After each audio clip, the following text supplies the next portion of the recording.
Happy birthday, Sidro. Happy birthday, Sid.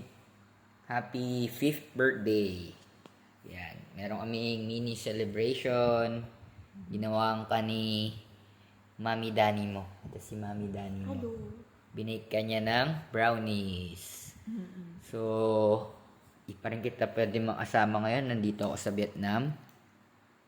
So, ito yung mga kapatid mong pusa. Tulog.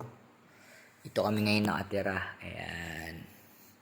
Ayan, may mga props. Yun, mga props ni Daddy. So, miss ka na ni Daddy. Sana good boy ka lang dyan at na-enjoy mo sana yung 5th birthday mo ngayon kung saan ka pumunta.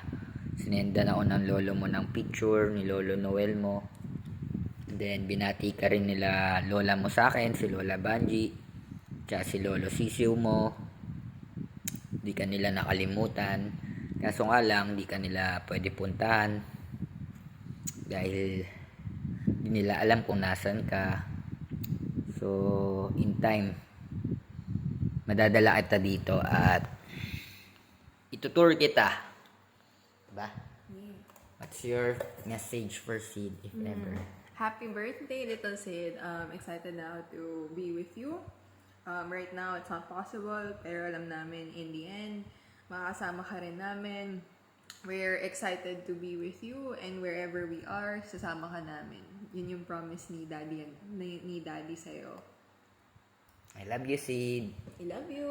Susunod, matitikman mo tong bake ni Mami Dani mo. Favorite ko yan. Love you. See you soon.